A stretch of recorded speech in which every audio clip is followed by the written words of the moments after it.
Yeah, Philly's Power 99 FM. It's your girl Diamond Kuts. I got my family in the building with me.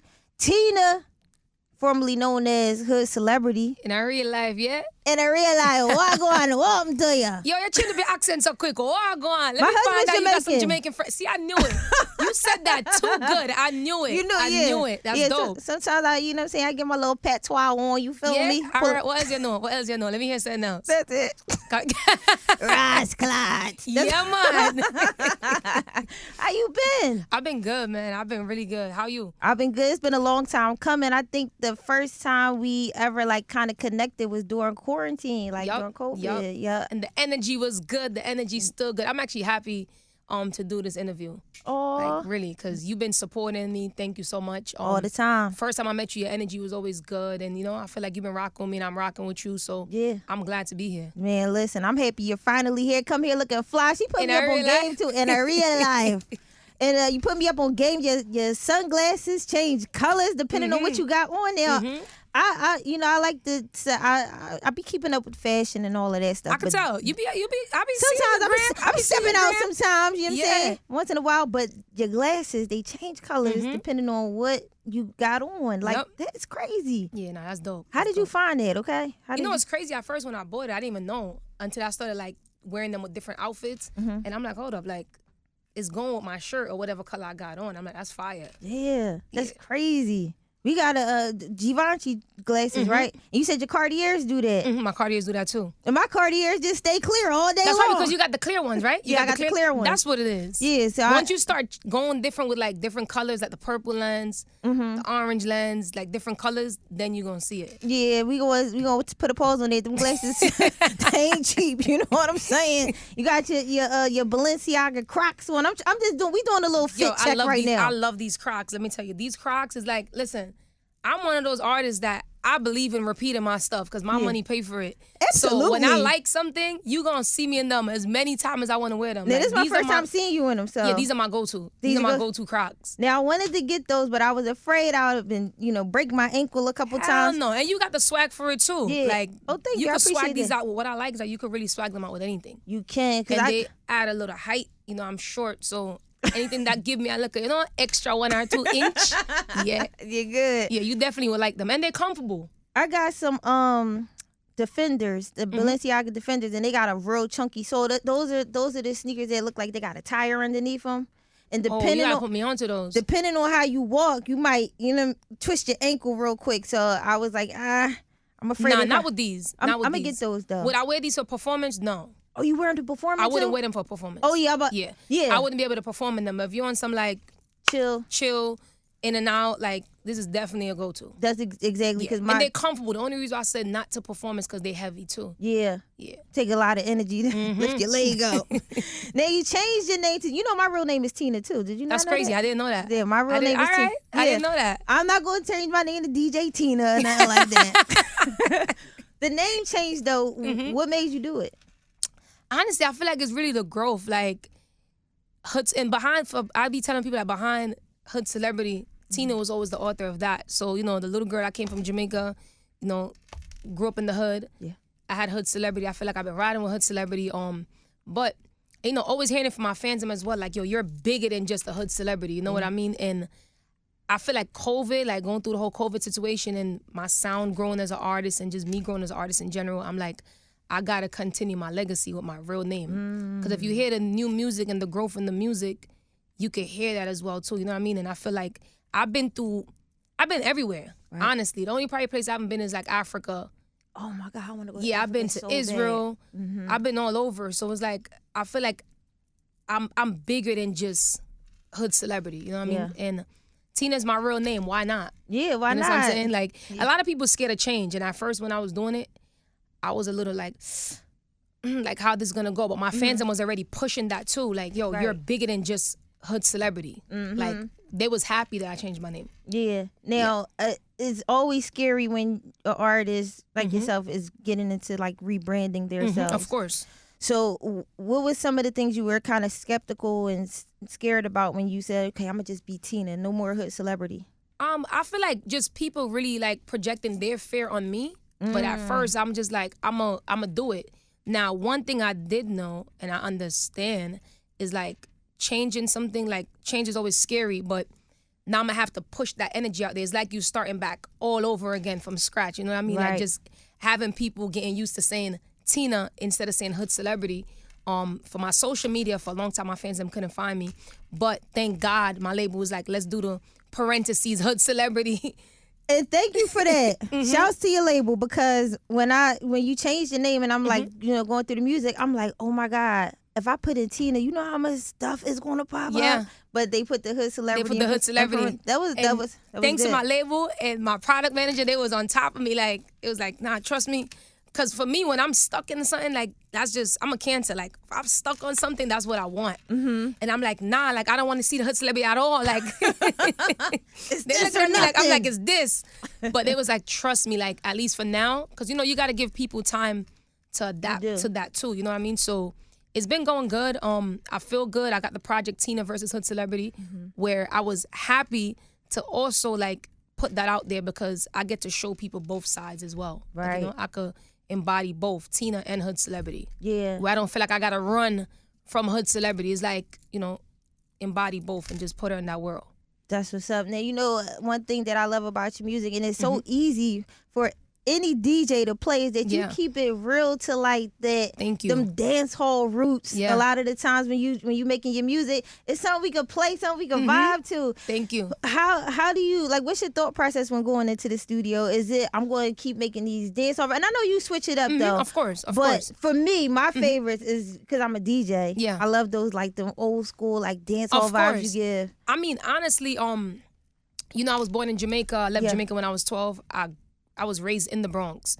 It's from the Bronx to Gun Hill, White Plains Road. That was it for me. Like, so even when I go into the studio, I never think about like, I'm gonna make a dancehall record, or I'm gonna make a hip hop record, or I'm gonna make an R&B, because even as I'm having this interview, right, like I would chip in, I can talk Jamaican, and then I go back in, and you know what I mean? Like, it's just, it brings that versatility out of my music. But when I go to the hardcore dancehall record, it's just really how I feel that day. Like, yo, I want for dance. Yeah. I want for have fun. I want for turn up. Like, yeah. And I go into the studio, and that's the energy, and that's the energy I go with. Yeah. No, Yeah. I definitely could feel it, and I like I said, I love that, because I do the morning show. I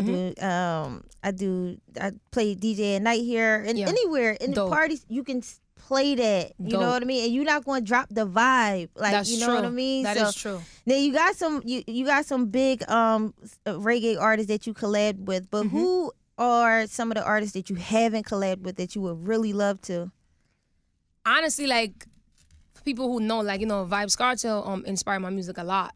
So I can hear that. Yeah. So when his Instagram first reached out to me and I did a verse on one of his records, I was super, super excited. Like, that, for me, that was a big thing, because, I look up to his music. Also, big shout out to Bounty Killer. Yep. Definitely, he's a legend. Bounty's a legend in my type of genre of music. But somebody that I really want to collab with too, I would love to do a record with Popcorn. I think Popcorn is freaking dope. Yeah. He was one of the first one to actually, like, give me advice on, like, letting me know, like, yo, you're dope. Like, you could do everything. Yeah. So that's somebody I would love to collab with. Drake, definitely. Oof. Rihanna, definitely. Another record with Vibes Cartel. Again, that shit, we could collab on 10 records. Yeah. That, you know what I mean? That'll never get old. Y'all could do a whole EP, a whole compilation. I got a record with Cranium. Super dope. Wow. Yeah, super dope. Like, even just, like, the culture of my music and the artists them is so talented. You know what I mean? So these are people that I know, like, anything we do together is gonna be fire. Yeah. Yeah. Any female reggae artists that you kind of looked up to coming up? Definitely. Like, I'm a big, big fan of Lady Saw, and everybody that knows me knows that. And that's because my mom loved Lady Saw music, and I'm an old on Sunday their time, like, you hearing Lady Saw, like, that's like a thing. Lady Saw is definitely somebody that I look up to when it comes to my music. Yeah. Yeah. Lady Saw. She's a legend. A legend. She's a legend. I remember when I first, like, started listening to Lady Saw, I was like, oh my God, I gotta meet her. And I did. I forgot where I was at, but I met her and I was super excited. I was like, Lady yo, Saw, and her music legend, is raw too. Like, the fact that it's so raw, like, I feel like I had no choice but to be a fan of her music, because again, that was something that was heavy in my house. Yeah. Growing up. Yo, I don't know why when we talking about like Lady Saw and all of these like these reggae legends, a movie pops in my head, and that's was it Dance Hall Queen? Oh yeah. Did you ever? Yeah. Yo, yo, me and my family, we would sit and we would recite all the lines from Dance Hall Queen. Was it any like Jamaican movies that you grew up with that you like loved? Honestly, like Shotters, I could watch Shotters of course. so many times. Like every time I watch Shotters, I feel like I'm watching it again for the first time. Yup. It's kind of weird. Yeah. Belly, I love Belly too, but Shotters is my all-time favorite movie. Yeah. Yeah, it's my all-time. Like, watching that movie with me, you're going to be annoying. Yeah. Because I'm going to be saying everything like, take the one, left the one. Yo, top Shotters, bucking that. I start saying everything. You're going to look at me like, all right, girl, shut up so we can watch the movie. I'm the same way. I would sit here and say, I'll walk away because I'm going to be reciting all the lines. I don't want to bother anybody, but I'm going to get these lines off. I love the fact that you embrace, not to cut you off, that you embrace the culture. Like, of course. That makes me feel so good because I could tell like you genuinely support that. You know what I mean? Yeah, no, listen, I love everything about y'all culture. Like I just love it, and it's interesting, and it's just so cool. Like it's different. It's different. It's different. You know, it's really different. I went to Jamaica, right? We was in Kingston. God, I forgot where we was at in Kingston though. We was at a party. It was outside. And we all dancing, everybody hype. I turned around and said, pop, pop, pop. I said, oh, Lord. Oh, my God, they shooting outside. I got to get... But look, the crazy part is I bet you didn't see nobody get scared like that. Was scared. They act like it was normal, like it was regular. That's what I'm saying. It was only me. I fainted. I said, oh, Lord. I said, I got shot. I said, put me back in the house. Yo, she's a comedian. She fainted. And everybody probably just looking at you like it's a regular day. They were laughing at me. They couldn't stop laughing at me. I forgot where we was at. Dunkirk. Oh, damn. Yeah. Oh, you was in the hood. I was in the hood. Dunkirk. I was you're Dunkirk. brave. Yeah. Yeah, you brave. I was, You know, say, me and Jamaican, say, no, my Jamaican accent come out, right? Then I got to go back. Because I'm Jamaican, right? And me now go Dunkirk. Yeah. Unless there was one of my family then. Yeah. I would never go Dunkirk by myself. No, I definitely wasn't by myself. Yeah. Oh, right. So no, lucky. Thank God. I told you I went back in the house because the party was, couple houses down. It was like outside. It was like a little open area. Yeah, that's regular. Yeah. Even like you go to Jamaica, they have this guy named Boom Boom. He do a lot of parties uptown. Okay. Yeah, they do like all that like street parties is lit in Jamaica. Bring it back to a pasa. You watching pasa stuff? No, the parties in Jamaica. You gotta YouTube that. Yeah. Like go on YouTube. Yeah. You're gonna go crazy. You gotta make sure your son is not there though. Oh yeah. Because the pasa, I used to be looking at them like even watching it like they get crazy. Crazy. And y'all know how to put it on, because I'm telling you, at a party, you see somebody, you be like, oh, that's such and such, you vibe with them. In the morning, they could look completely different. Yo, I did my product manager and my publicist, right? Mm-hmm. You know, my record, Skin Out the Red, big shout to Shaggy. Yeah. We shot the video for it, and I had to bring that to life, that pasa vibe where it's this Jamaican dude named Marvin the Beast. He's all over World Star, so he was jumping off the bar and jumping on girls and jumping off stuff. Seen a lot of that too. They was just looking at me like, you really felt like you was in Jamaica. Yeah. Like just the energy of what, like Jamaican parties, everybody really go to have fun. Yeah. And that's what make it dope. When you came here, I know it was completely different. It was more definitely. reserved, more bougie. Yeah. Definitely different. Like even for us, like, everything changed now, right? Because I left when I was 12, so that's, years ago. But I feel like America, when I left Jamaica, we didn't have the luxury that I come here, like the parks and stuff. You go to the park, you see the nice stuff and stuff like that. Like, we make our own stuff. Like, hopscotch on the floor, dande shande. Like, that's like a ball game where you, one person over here, one person over there, you in the middle, and you got to make sure you don't get hit with the ball. And that's why I feel like, for us, we more appreciate things. Because, you making your fun from scratch. Yep. While you come here and everything is already there for you. Yeah. So it's a whole different ball game. And it's crazy that you touched on that, because when I went, I didn't go. My first time wasn't on a resort. It wasn't on a beach. You was in the hood. Yeah, I was in the hood. I could tell. We ain't said Dunkirk. Yeah. You was in the hood. I was in the hood. We went to another hood too, but I can't remember the name, but whatever. But when I came back home, I felt like Jamaica's beautiful. Of course. But I felt like everything looked so unreal. You know what I mean? I know exactly what you mean. You know what I'm talking about? And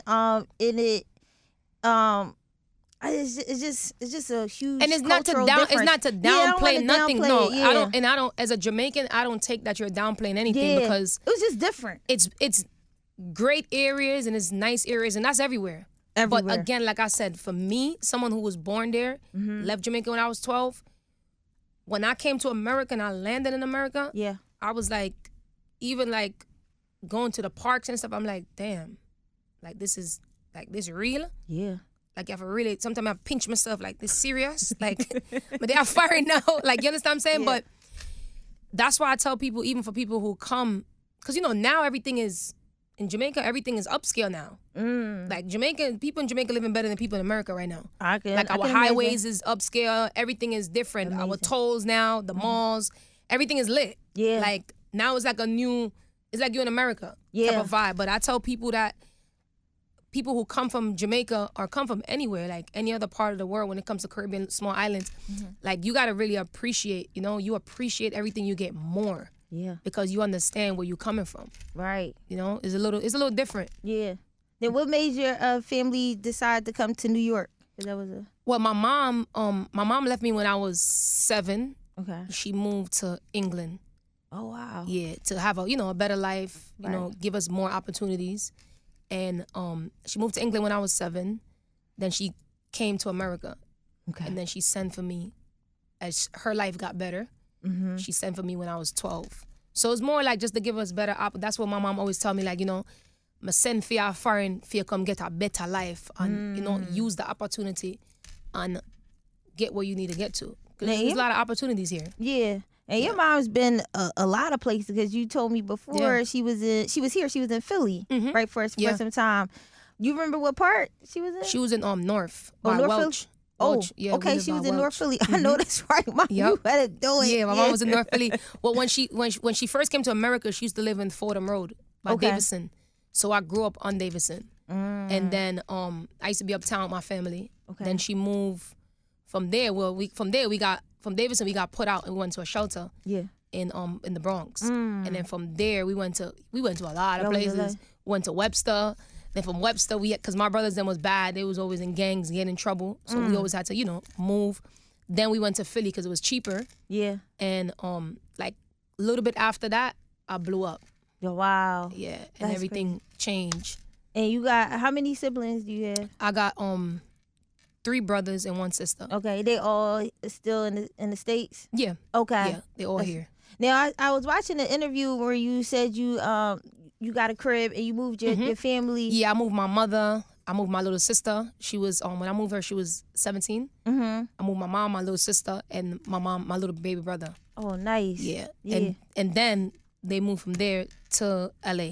Wow. Yeah. Oh, so they're in LA. They're in LA now. Yeah. Okay. Wow. And you said your mom, she was like she's Christian, like she heavy into church. Yeah, my mom is. So how did you get away with all of this talk that you be doing?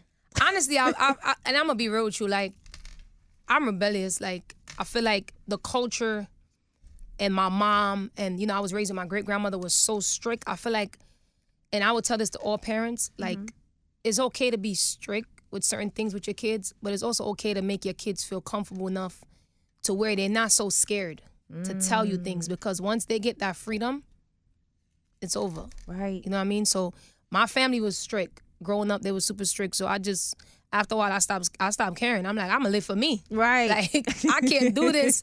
I ran away from home when I was 16. Like, I was like, damn, like, because I couldn't do nothing. My mom didn't believe in, she Jamaican old school. She didn't believe in no friends come at your house, no sleep over. You want to sleep over? She started telling you about this, and she started telling you how much people get killed and how much people get hurt. And she was really, my mom don't trust nobody. So she's like this. You can't teach her nothing else. She don't want to hear it. Yeah, she don't want to hear it. I ran away when I was 16. My mother had the police looking all over for me. Wow. Have my pictures them all over. Where did you go? Did you go there on the street? I ran over to my friend's crib. Oh, yeah. It was the best week of my life, though. When I tell you the best week of my... for a whole week? A whole week, girl. It was the best week of my life. I changed my whole identity, everything. Shut up. You ain't changed your whole identity. No, I changed everything. When I say my whole... I'm talking about, like, the way I was dressing to go outside. I had hoodies on. The whole week. The whole week. Like, you was acting up. It was the best week of my life. Because I wasn't allowed to do anything. Right. Like, even at 18, I still couldn't have no sleepover. I'm watching these 18-year-olds now. They talking about they in Miami. Yeah, for real. They going on trips. Yeah. They away with their friends, their boyfriends. Like, I wasn't allowed to do none of that. My mother was saying, listen, this are my house, my rules. If you don't like it, the door there, so you're gone. That's not true, though, because she had the police looking for you. Yeah, you know Jamaican. Listen, one thing about, that's a good one, because one thing about Jamaican parents, they will tell you to leave, but if you leave, they going to call everybody in Jamaica. Yeah. I can't believe that she leave. She disrespectful. You just told me to leave. Told me to leave. What you want me to do? They done call the granny, the auntie. Yeah. I can't believe she leave. She ungrateful.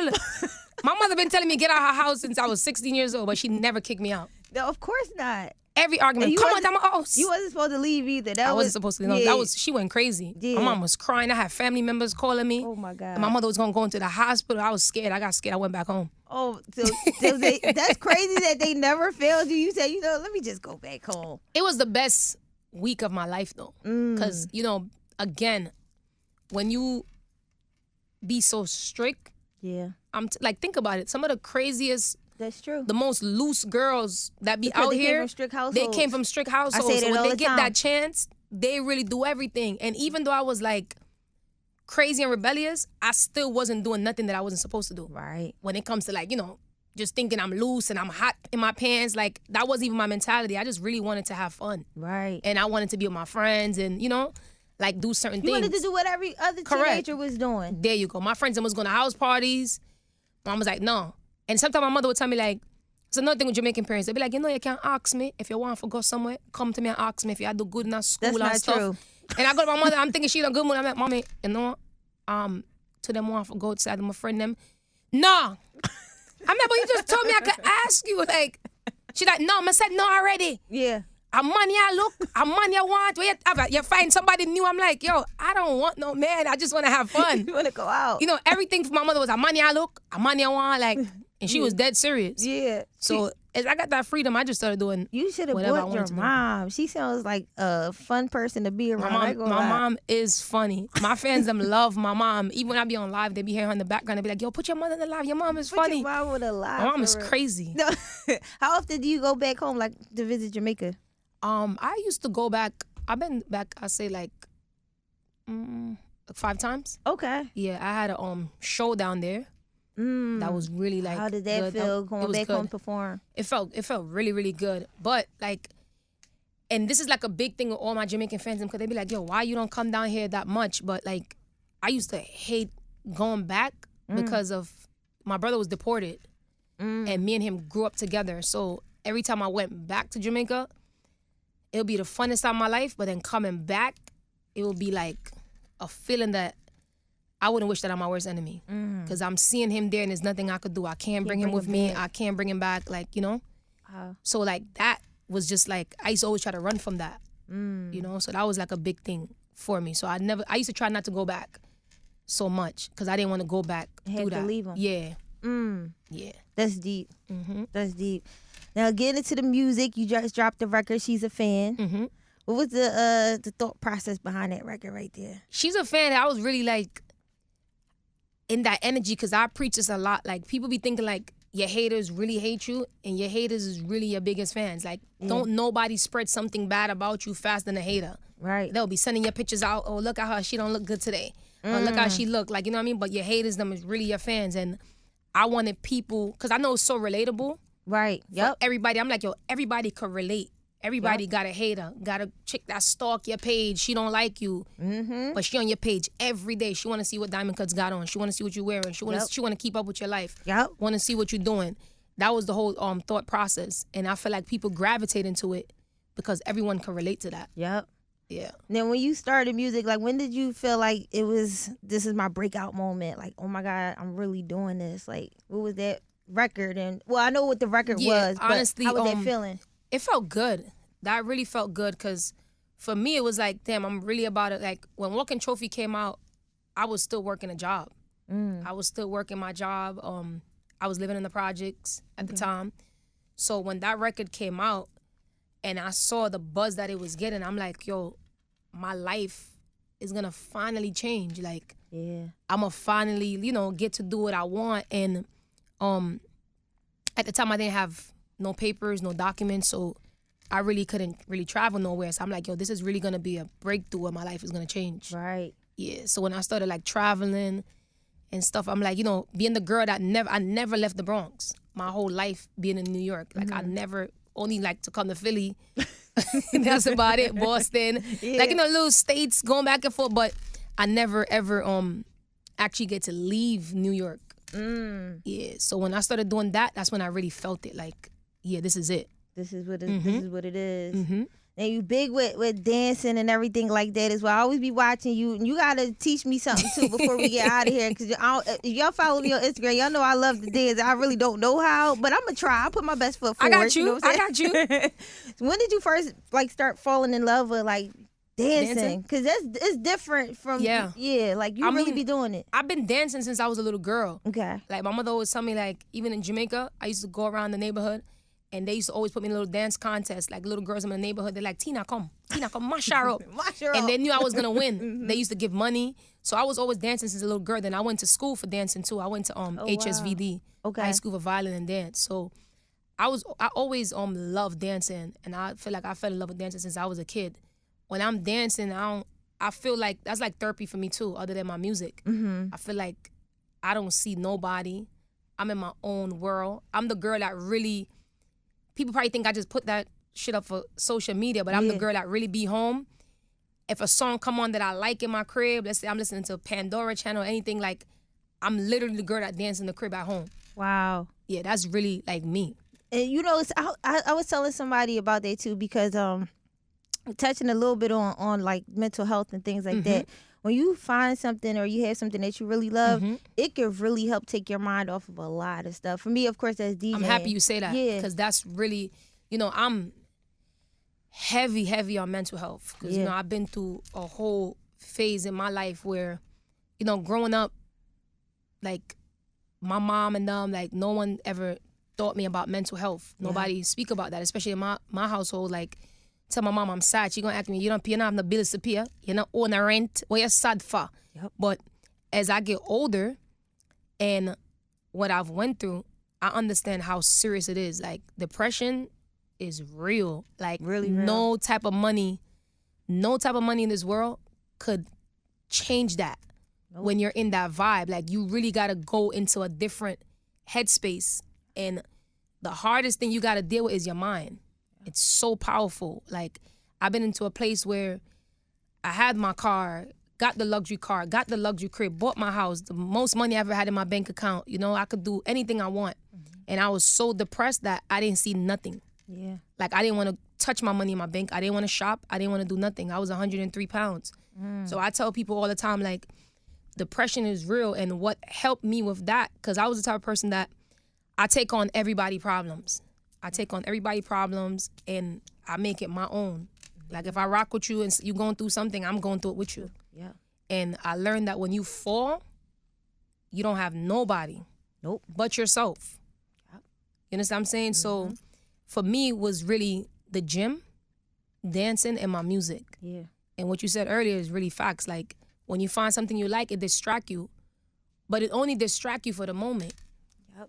Because then when you go back to your crib and you look at that person in the mirror, you still got to deal with that person. Yep. And so it's crazy. I've been to, like, when talking about, like, depression and anxiety, you get into, like, this really dark space, and I could get really dark, right? And then it's like, and then you get out of it.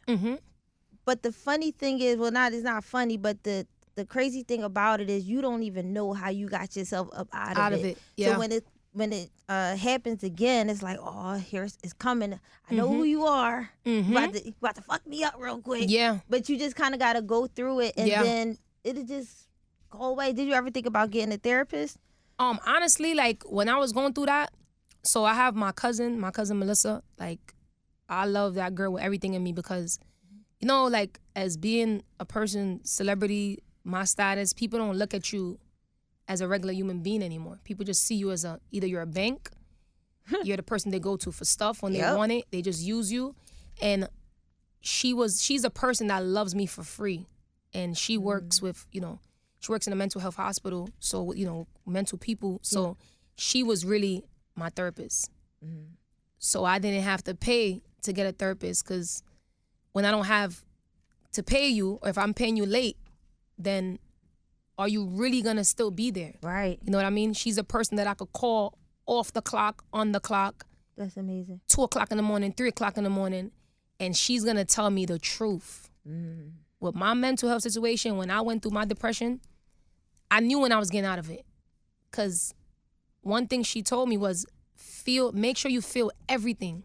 Yep. Like, feel every moment. Do not try to skip nothing. Do not try to run from anything. So I felt every moment. I felt while it was coming. Yep. And I felt every moment while it was leaving, from the 103 pounds to going back up to 105 to going up to 110 to stuck in at 110. Like, imagine want to eat, but you can't eat. Like, you trying to swallow, but your throat is dry. Like, oh my God. People don't really understand. Like, that's a real That is so thing. real. Yeah, that's a like, real you thing. Can't eat is like, and you think like, oh my God, do I got like acid in my stomach? Yeah. Where I can't I did swallow? all of that. I went to the doctor. Yeah. I did a stomach thing. They went into down into my stomach. The doctor was like, you sure you want to do that? You're You're the too first young. person that went through what I went through. Yeah. Well, that I know. Of course. And That's that's so okay. crazy. And you'd be surprised Yeah. how much other people go through that. Like, I used to have to eat and have water or juice so I could swallow the food, because it wouldn't pass my throat. Everything was dry. You know what I mean? And I have to really force myself to eat. Yeah. And while the world looking at you like everything is okay, because everything I do is in front of everybody, right? And you still have to act like you're okay. Yep. And you still have to go through the day. And you still have to go to that interview. Yep. And you still have to make sure you make it on time to perform too. Mm-hmm. You know, like, and I canceled a lot of stuff. Like, I canceled Wildin' Out. And I know people might think like, oh, why wouldn't you want to do that? But I was so not there. You got to take care of you. Yeah, I was so not there. Like, nothing I did felt right. You know what I mean? Until I actually, like, rebuilt myself. Like, I really had to go through that myself. Yeah. And for people that, you know, have mental health and people that's not okay, I tell them, like, it's okay to not be okay. You got to feel that. You do. Because when you run from it, it don't matter what you do. You could be the person who go to the bar. Some people run from it by taking flights all the time. You always see them on vacations. You think they're okay, and they're in the darkest moments. Yep. Some people run from it by going clubbing. Yep. Some people run from it by doing drugs. Everybody have their own way how they cope. Mm-hmm. But for me, it was really like I went cold turkey on everything. Because I wanted to feel every moment. I had to look that girl in the mirror again. Yeah. And feel that, like, not running away from not having a father, or, you know, the way I came into the country and certain things that set me back. Right. I felt all those. Yeah. And now I could say, like, I'm 95% good because I feel good about, you know, where I'm at in myself. Yeah, and sometimes it helps to talk about it too. Of course. And it's hard when you have family members who, like you said, Mm-hmm. because my mom was the same way. Yeah. I would call my mom like in the middle of the night. Like, Mom, help me. Like, I can't go to sleep. I'm in this really dark space. And she's like, why? You got everything that you want. Mm-hmm. You got this, you got that. And I was like, I don't know why I feel this way. Mm-hmm. I don't know why I'm sad. Mm-hmm. You know what I mean? And then I started watching a lot of interviews about like mental health. I don't know if you ever, I know you know who Taraji is. Of Taraji course. Henson. Of course. She speaks a lot about mental health. And I don't know how I stumbled across one of her interviews, and I just started watching them. Mm-hmm. I'm like, oh my God, yeah, that's how you do it. Yeah. You know, she always says, you got to go through the storm. You got to go through every single storm. The sunlight is on the other side. Yep. You know, and people, even people that, you know, even for people that commit suicide and stuff like that, mm-hmm. I feel like if those people really understand, even in the moment of them doing it, I know they regret it. Yeah. Even in the process of them doing it, they regret it, because in the end, it will all be okay. Yep. And sometimes that's all you need is somebody that tells you, like, yo, it's gonna be okay. Yep. Like, this is life. We go through good, we go through bad, we go through okay. Someday you wake up, feel happy. Yep. Someday you might wake up, feel like, oh, whatever. Pass. And then someday you wake up feeling like, damn, I don't want to go to work today. Or I don't want to do this today. But guess what? You still gonna get it done. Yeah. And it all passed. And I wish my that's how my dad passed away. He committed suicide. I'm so sorry to hear that. Yeah, and like for a while I was like, dang, I wish that I knew I was younger. I wasn't going through depression or anything Mm-hmm. at that time, but I know he probably was. Yeah. And I always felt like I wish I could have spoke to him, you know, during that time, or knew what he was feeling, because he probably felt alone. And nobody's talking about mental health issues the way that we do now. So I feel the same way. I felt like in that moment, he probably was like, you know, why did I do this? Yeah. You know what I mean? I think everyone, I always said that, and that's just my opinion. I feel like and people be lying too, because even when I went through my moment, I used to ask people like, do you feel that? Like, do you feel how I feel? Like I would go through something, I'd be like, would that make you feel like that? And they'd be like, nah, I don't know what you're talking about. Right. And I'm like, damn. So you start to feel alone, when in reality, it's like, you do know what I'm talking about. You do know what? Yeah, you do we know. We can talk about it. We might have it different ways, but you do know what that is. And if you haven't been through it, at least you know now what it feels like. Because in life, we all go through it, man. Like, you can't let social media, Instagram, all these platforms fool you that everyone is having a great day. And I don't care about your money. Nope. Yeah. I'm talking about here. Yeah. In life, we all have that moment. So you can't let nobody make you feel like, oh, everything is all great. Right. It's not realistic. Right. Because everything is not always great. It ain't. And everything. Even if it's great with you, it's not great with somebody else. Whether it's your mom, your father, your sister, your brother, your uncle, your auntie, your grandma. Yep. You know what I mean? You cannot control everything around you. Yeah. So in reality, it's like, you know, it's the more you sit with yourself, is the more you get it. Yeah. You know what I mean? Yep. The more you get it, the more you understand. It's crazy. We got really deep. We got really deep up in here. But it's real, though. It's real. And, like, for everybody that's watching, get help, you know? Because, like you went through it. I went through it. We got family members. You know, family is there to be, you know, to lean on sometimes when you need some help, especially dealing with what we deal with. You know what I mean? But when you have money, people don't think you deal with anything. You good. So sometimes even those family members, because we all have the weirdos, right? Yeah. That they can't wait for you to fall. Yep. It's like, oh, I can't wait for her to call my phone. Whew. She thinks she got it all figured out. And then you got the friends too, the weirdos, that they can't wait for something to happen because they feel like your life is too perfect. And you have it all too figured out. It's like, damn, she don't go through nothing. Yeah. She be on social media. She posting her outfit. She posting her performances. And she's good.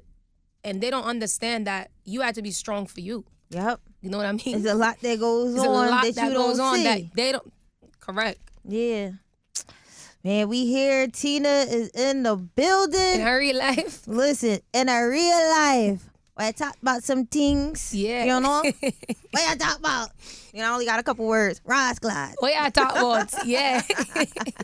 But for those that don't follow you on Instagram, shout your Instagram out. Make sure y'all go follow my Instagram. It's The Real Tina, DIREALTINA. And go follow me on TikTok too. If you want to have a good laugh, my TikTok is crazy. I'm letting you know right now. So approach with caution. Go your TikTok. My TikTok is crazy. Approach with caution on my TikTok. But my TikTok is also The Real Tina, DIREALTINA. Oh, that's what it is. Big up yourself in a real life. Mud. Big up yourself. Mud. Mash up the place. Yeah. What you talking about? Talk the things now. Bombo clot. You heard that? Yo, she did a kiss teeth. I tried.